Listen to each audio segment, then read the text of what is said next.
بسم اللہ الرحمن الرحیم۔ محترم ناظرین، حضرت ابراہیم علیہ السلام اور قربانی کا واقعہ۔ دوستو اور ساتھ میں ہمارا چینل بھی سبسکرائب کریں۔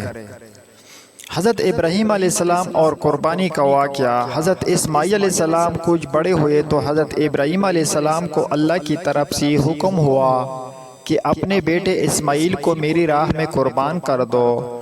چنانچہ آپ نے حضرت اسماعیل علیہ السلام کو یہ بات بتائی۔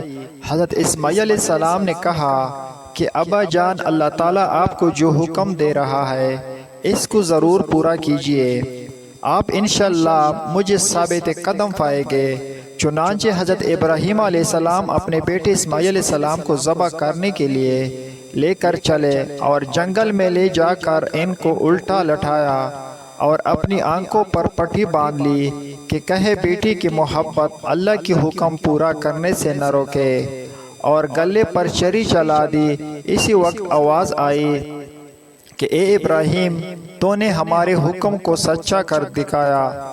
اور جب حضرت ابراہیم علیہ السلام نے آنکھوں سے پٹی کھولی تو حضرت اسماعیل علیہ السلام کے بجائے ایک بھیڑ ذبح کیا ہوا پڑا تھا۔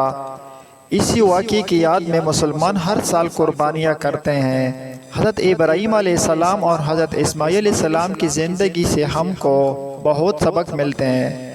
حضرت ابراہیم علیہ السلام نے ہم کو سکھایا کہ اللہ کی رضا کے لیے ماں باپ کو چھوڑا جا سکتا ہے، اپنے ملک اور برادری کو خیر آباد کیا جا سکتا ہے، اپنے بچے اور بیووں کو جنگل میں بھی سر و سامان چھوڑ کر ان سے بھی بھیٹ پیری جا سکتی ہے۔ اللہ تعالیٰ اگر کسی مسلمان کا امتحان لیتے ہیں اور اس میں وہ کامیاب ہو جاتا ہے تو اللہ تعالیٰ اس کو پھر اور زیادہ نعمتیں دیتے ہیں۔